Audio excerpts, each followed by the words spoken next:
Êtes-vous plutôt introverti ou extraverti? Le savez-vous? Plus encore, que signifient véritablement les termes d'introversion et extraversion définis par Carl Gustav Jung, le fondateur de la psychologie analytique? Et, pour aller plus loin, quel est l'intérêt de connaître cela en termes de connaissance de soi? C'est ce que nous allons découvrir au travers de ce podcast sur la connaissance de soi, ce podcast Connaissance de soi. Je suis Nico Pen et je vous souhaite la bienvenue pour ce nouvel épisode. Alors, introversion, extraversion. Tout d'abord, on va venir sur ce sujet, on va se poser la question de la définition claire et nette de ce qu'il en est. On va aller plus loin avec d'autres recherches sur ce sujet-là. Et enfin, restez bien jusqu'au bout parce qu'on va faire le lien avec l'énéagramme, en d'autres termes, les 9 grandes familles de personnalités, et pour savoir si justement il y aurait des tendances qui peuvent être présentes. Donc, introversion-extraversion, c'est un concept qui a été défini par Carl Gustav Jung dans les années 1920 et qui définit en l'occurrence ceci. Un extraverti, c'est une personne qui va s'intéresser en priorité aux objets externes, c'est-à-dire les autres, le monde. Donc tout ce qui va être stimuli extérieur va attirer, va titiller l'attention, va être favorisé par un extraverti. À l'opposé, un introverti va plutôt porter son intérêt pour son propre univers intérieur, pour sa propre subjectivité. En d'autres termes, là où un extraverti va chercher la stimulation extérieure, un introverti va plutôt être dans ses pensées, dans ses idées, dans ses ressentis, dans ses émotions, du moins de tendance générale. Et ça, c'est intéressant. Déjà, on pose un premier point que l'on peut retrouver en sortant sur d'autres disciplines, comme par exemple la programmation neurolinguistique avec les métaprogrammes. On a ici sur l'introversion-extraversion, d'ailleurs ça pourrait très bien être un métaprogramme, on va avoir une tendance plutôt d'un côté ou de l'autre. C'est-à-dire qu'on peut imaginer une espèce de jauge, un curseur qui va plutôt pencher vers la droite ou plutôt pencher vers la gauche, c'est-à-dire plutôt pencher vers l'orientation introvertie ou plutôt vers l'orientation extravertie. Ça va dépendre en fonction de chacun d'entre nous. Certains vont être plus fortement introvertis, d'autres plus fortement extravertis. D'autres vont se retrouver un peu à la médiane de l'équilibre. On va revenir d'ailleurs sur la terminologie qui est liée à cette médiane d'équilibre. Et en même temps, en fonction des contextes de vie, en fonction des situations, vous serez plutôt introverti ou plutôt extraverti. Donc on voit qu'il y a une partie contextuelle et en même temps une partie généraliste. Et ça, c'est intéressant. C'est intéressant de savoir que tout est relatif d'un côté et en même temps que vous allez avoir une tendance générale, une tendance fondamentale à l'introversion ou à l'extraversion. Et on va déjà répondre à cette question en termes de connaissance de soi. Eh bien, quel est l'intérêt de connaître, savoir si on est plutôt introverti ou plutôt extraverti? Quel est l'intérêt pour vous? Eh bien, tout simplement de savoir ce qui va vous nourrir en énergie et ce qui peut justement vous faire perdre de l'énergie. Savoir également quelles sont vos tendances pour justement pouvoir accentuer les points de force de celles-ci et pourquoi pas combler ou anticiper des points de faiblesse qui peuvent être présents. Alors jusque-là, on n'a pas forcément trop d'éléments, mais on va aller un petit peu plus loin. On va aller en 1960 avec Hans Eysenck, si je le prononce bien. Heinz Eysenck, ou plutôt Jürgen Eysenck. Vous voyez, l'allemand, c'est pas forcément ma spécialité, puisque justement, ce cher monsieur est d'origine allemande et est un psychologue qui a énormément travaillé sur la personnalité, l'héritabilité de l'intelligence et les thérapies comportementales. Et il s'est justement intéressé aux travaux sur l'introversion et l'extraversion. Et il a défini ceci, qui est quand même un point clé pour mieux appréhender ces deux concepts-là, c'est que finalement, un introverti va avoir tendance à recharger son énergie au travers de son monde intérieur, au travers de moments de repli sur soi, de connexion à soi, alors que l'extraverti va plutôt favoriser le contact aux autres, le contact au monde extérieur, à son monde intérieur, afin de reprendre de l'énergie. Donc là, ici, c'est intéressant parce qu'on voit que finalement, on a une orientation naturelle qui va aller plutôt vers soi, vers son monde intérieur, plutôt vers les autres. Et c'est ainsi que ça va nous permettre de comprendre pourquoi certains ou certains d'entre nous vont avoir du mal avec les stimulations ou les surstimulations extérieures et vont parfois ne pas forcément se sentir à l'aise au travers de groupes ou à la limite lorsqu'ils vont être dans un groupe, lorsqu'ils vont être avec beaucoup de personnes, vont attendre qu'une seule et unique chose, c'est arriver à se retrouver et à être seul pour se recharger en énergie. Vous l'aurez compris, ici on parle d'introversion. Et de l'autre côté, on va voir des personnes, on l'a vu notamment au travers de la pandémie, même si ça peut parler à beaucoup de personnes, on va avoir certaines personnes qui avaient tendance à avoir des contacts et qui justement ont ressenti une très grande détresse parce qu'ils ont perdu tous les contacts et toutes les stimulations extérieures qu'ils avaient. Et étaient véritablement ou sont véritablement en quête de lien et ressentent une forme de stress assez forte lorsque, eh bien, justement, ils perdent ce lien ou ils ne peuvent pas faire ce lien, ce contact. D'ailleurs, c'est marrant parce que vous avez peut-être vu sur Internet, moi j'ai vu passer 2 ou 3 fois, euh, c'est une espèce de mème qui montre justement un introverti et qui dit, ben voilà, moi avant la pandémie et moi pendant la pandémie. Et en fait, avant ou pendant, c'est exactement la même vie, c'est-à-dire une vie plutôt tranquille, plutôt à l'intérieur de soi, plutôt dans un monde intérieur. Et finalement, la pandémie n'a pas changé grand-chose, alors que pour d'autres, ça a été hyper anxiogène. Alors c'est là où on voit justement que c'est un curseur.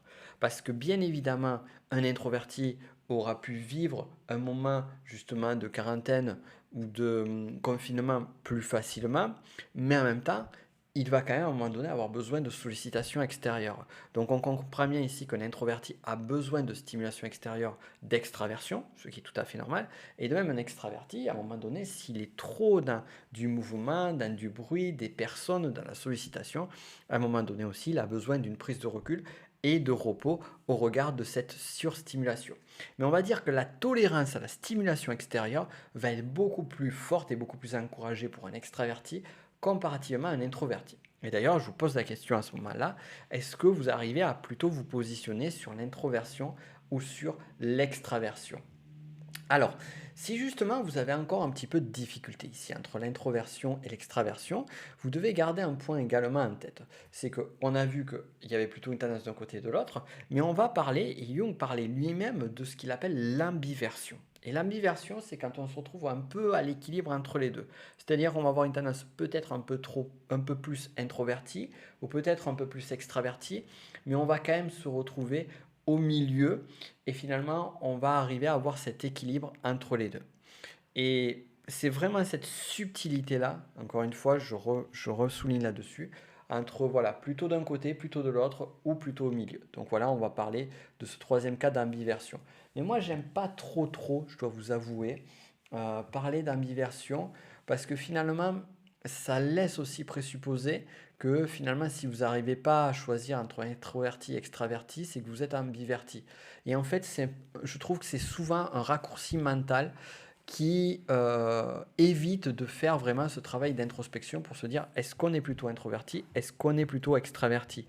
Et dès lors, comme on ne va pas faire ce travail, cette quête de recherche intérieure, de connaissance de soi, qui est fondamentale, vous le savez, eh bien, on va se dire, ben voilà, ben comme je ne sais pas trop, et puis que finalement je reconnais un peu dans les deux, je suis ambiverte.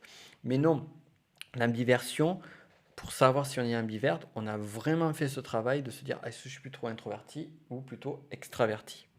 Et l'exercice que je vous invite à faire justement, c'est de faire une introspection, c'est de voir par rapport à votre passé, votre vie, de voir aujourd'hui comment est-ce que vous vous positionnez par rapport à votre monde intérieur, l'importance, la valeur, le centrage, la valorisation de votre monde intérieur, et de même, comment est-ce que vous réagissez par rapport aux stimulations extérieures et aux besoins de contact avec le monde extérieur.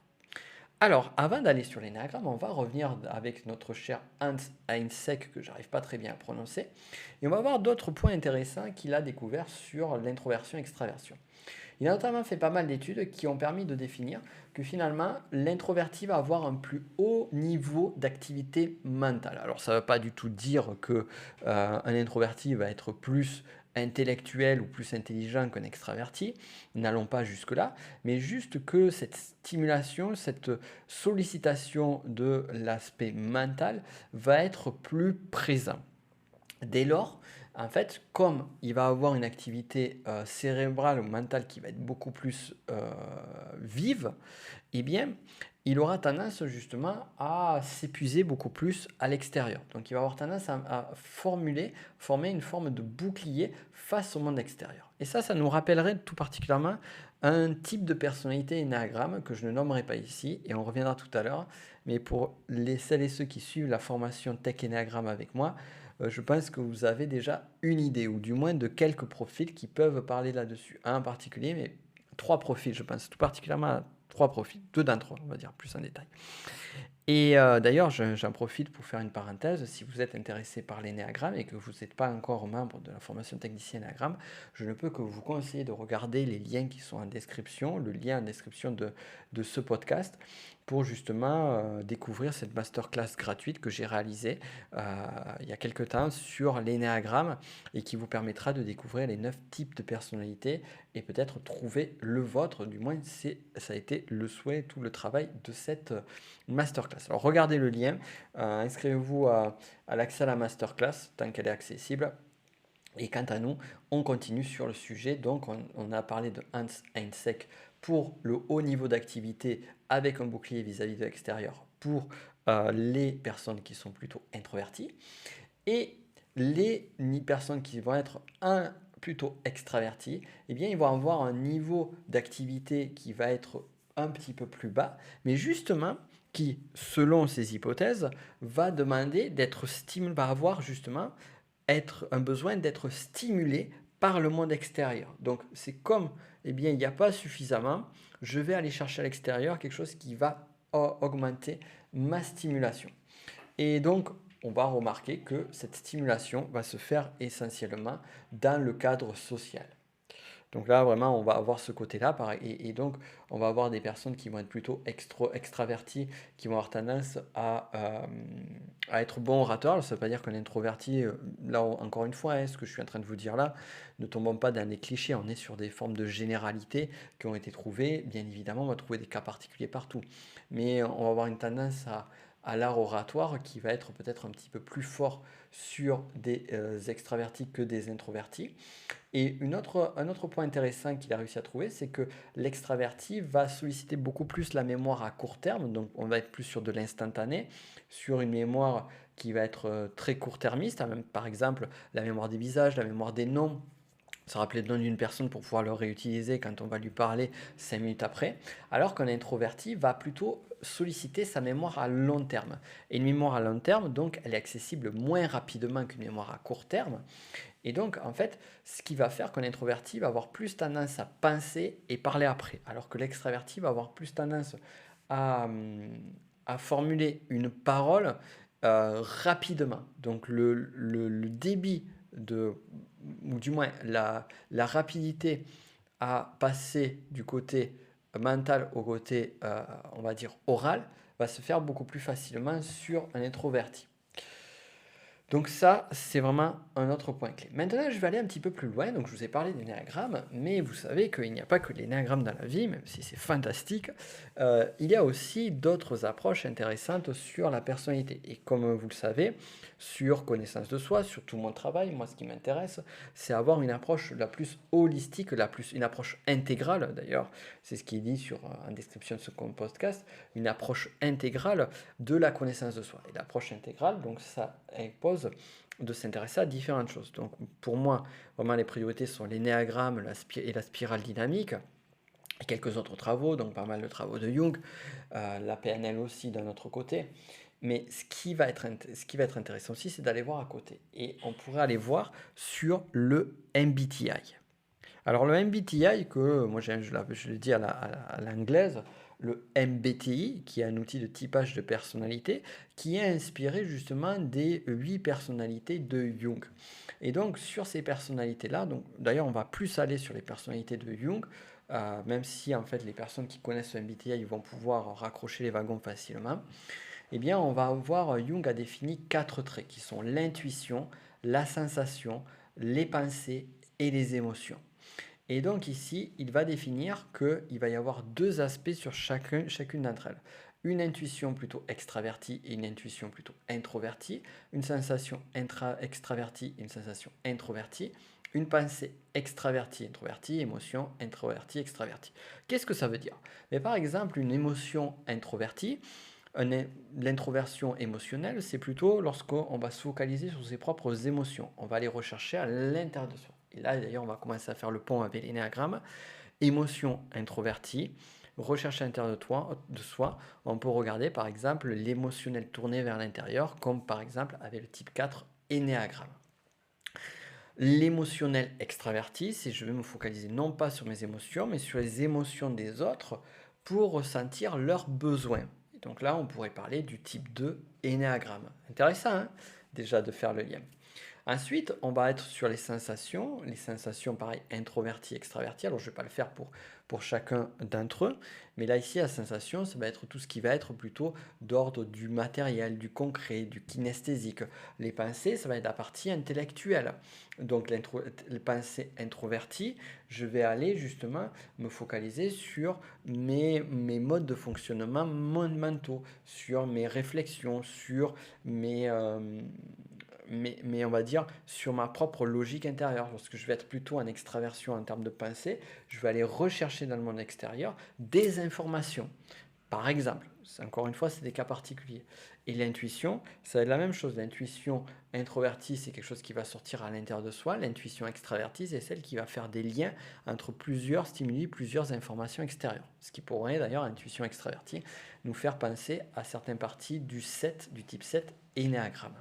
Donc vous voyez que là aussi, on peut voir que finalement, en fonction de chacun, on ne va pas avoir seulement une introversion et une extraversion, mais aussi différentes formes d'introversion et d'extraversion qui peuvent être présentes à l'intérieur de nous.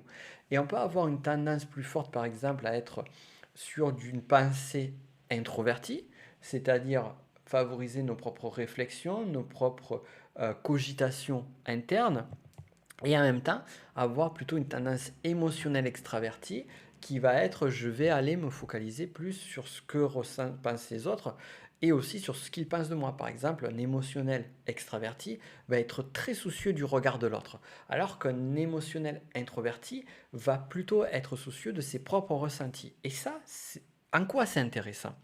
Mais en quoi c'est intéressant? Eh bien tout simplement que si vous êtes plutôt émotionnel extraverti, vous prendrez des décisions par rapport aux sentiments, par rapport au jugement des autres. Alors que si vous êtes un émotionnel introverti, vous prendrez des décisions par rapport à vos propres ressentis intérieurs, quel que soit ce que vont penser les autres.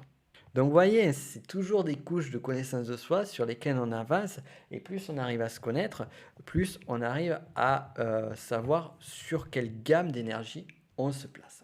Alors maintenant, on va arriver au clou du spectacle, dirons-nous, avec l'énéagramme. D'ailleurs, je fais une petite parenthèse, si vous avez aimé ce podcast, si vous aimez beaucoup ce travail plutôt de profondeur sur ces sujets, ben, je vous invite vivement, ça peut énormément, enfin, ça m'aide énormément, de laisser un commentaire sur la plateforme de podcast sur laquelle vous êtes en train de l'écouter avec un 5 étoiles. Ça va aider à booster ce podcast, ça m'encourage à moi. Et en même temps, sur le commentaire, n'hésitez pas à dire vraiment ce que vous aimez en particulier sur celui-ci. Comme ça, moi, ça me permet d'orienter celui-ci en fonction de vos besoins. De même, si vous avez des idées de sujets, si vous avez des questions par rapport à ça, partagez-le moi sur les réseaux sociaux aussi. Je lis tous les commentaires, je réponds à quasiment tous les commentaires pour l'instant, donc je peux les répondre à tous les commentaires, donc profitons-en. Et de même, c'est aussi à partir de vos réponses, de vos besoins que je me nourris pour pouvoir vous enrichir. Donc c'est vraiment une attitude, on va dire, comme on pourrait dire sur l'approche spirale dynamique, qui est notre dynamique qu'on verra plus tard sur un podcast sur le jaune, on est sur du gagnant, gagnant, gagnant, triplement gagnant. C'est-à-dire gagnant pour vous, gagnant pour moi et gagnant pour celles et ceux qui vont nous écouter. Donc là, cette petite parenthèse étant faite, maintenant arrivons à l'énéagramme. Alors la question qu'on pourrait se poser, c'est est-ce qu'il y a un lien direct entre l'énéagramme et introversion et extraversion? En d'autres termes, est-ce qu'en fonction de votre type énéagramme, vous allez plutôt favoriser l'un ou l'autre? Et on pourrait même aller plus loin. Est-ce qu'il y a une corrélation directe entre le MBTI, les 16 profils de personnalité du MBTI qui sont inspirés des travaux de Jung, avec introversion, extraversion, intuition, sensation, pensée, émotion, et l'énéagramme ou pas? Alors la réponse est oui et non. C'est-à-dire que moi, comme je dis toujours, en termes d'outils de typage de personnalité, si on s'intéresse à plusieurs outils, comme je l'ai fait et comme je le fais encore, en fait, on va trouver quelques ponts, mais on ne va pas trouver de relation directe. C'est-à-dire que ça serait trop facile. À chaque fois, on est sur des strates de personnalité et des grilles de lecture qui sont plus ou moins pertinentes. Donc l'énéagramme, on a une grille de lecture qui est ultra pertinente, qui est très très très très fine, d'autres qui sont un petit peu plus grossières, mais plus faciles d'aborder. Et en fait, chacune va aborder selon des conceptions sur des approches différentes. Mais ce qu'on peut regarder, c'est que déjà avec l'énéagramme, on peut voir certaines tendances que l'on va retrouver si on correspond l'énéagramme et le MBTI. On va trouver quelques tendances parfois, selon certains types, selon certaines approches. Donc ce qui veut dire qu'entre l'énéagramme et introversion-extraversion de Jung et les autres parties de ce que j'ai dit de Jung, on va trouver tendance. Mais également sur l'énéagramme et sur des approches qui sont plus utilisées dans les communautés scientifiques, comme par exemple le Big Five, et bien là aussi on va retrouver des corrélations très très pertinentes, ce qui, encore une fois, montre et appuie à quel point l'énéagramme est un outil pertinent. Pourquoi je vous parle d'énéagramme si on est introversion extraversion, c'est parce que c'est quand même mon, mon, mon outil, ma discipline favorite avec la spirale dynamique, bien évidemment. Et donc, du coup, je voulais quand même faire cette précision-là. Et puis, je sais surtout qu'il y en a beaucoup parmi vous qui écoutent ce podcast qui sont membres de la formation technicien Enneagramme. Donc, je le fais également. Je veux toujours faire en sorte que vous soyez plus favorisés parce que vraiment, c'est vous qui comptez le plus, j'ai envie de le dire pour moi. Mes élèves avant tout, comme on dit. Alors, digression étant faite, on va revenir sur ce sujet. Donc, il y a des tendances. Il y a des tendances.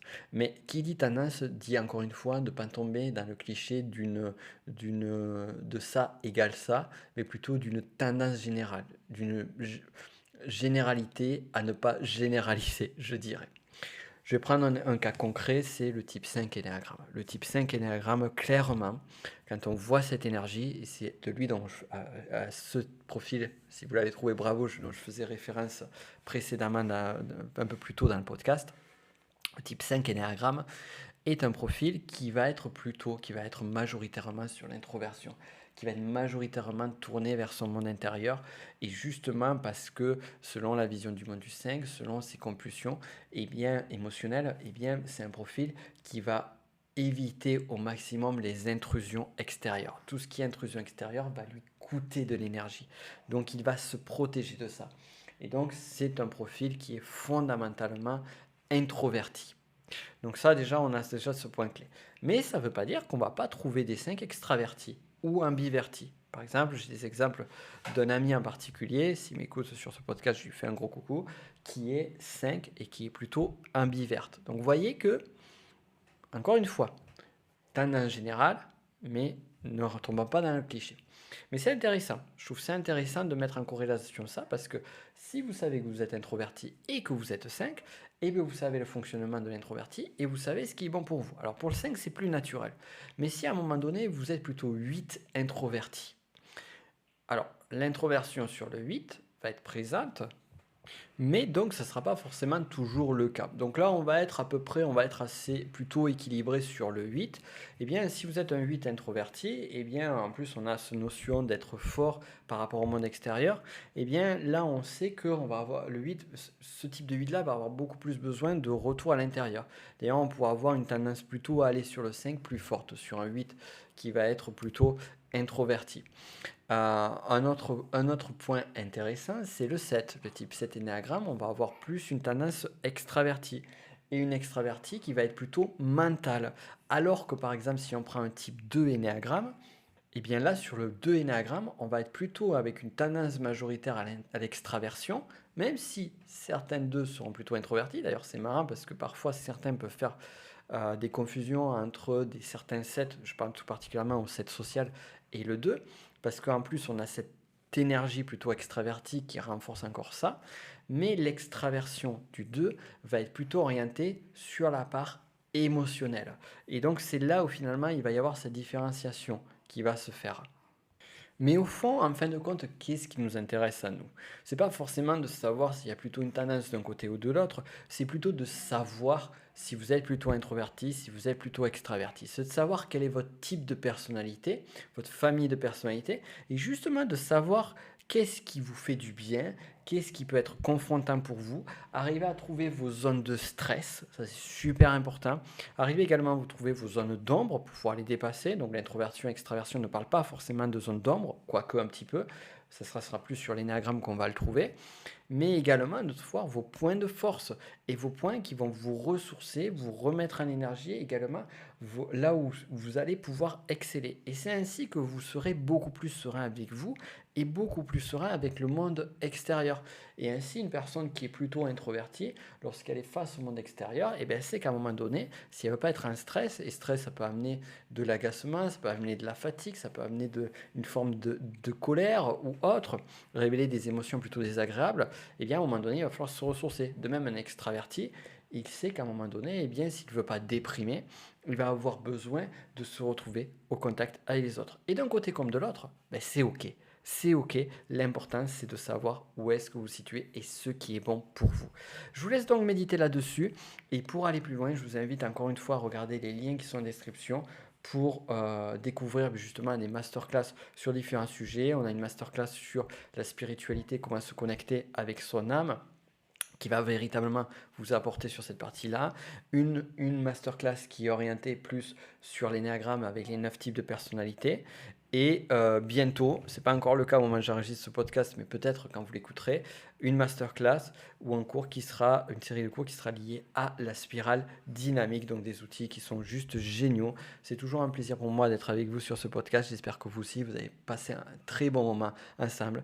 Je vous souhaite le meilleur. Continuez votre chemin, votre quête vers la connaissance de vous-même. Et quant à nous, on se dit à très vite pour un autre podcast.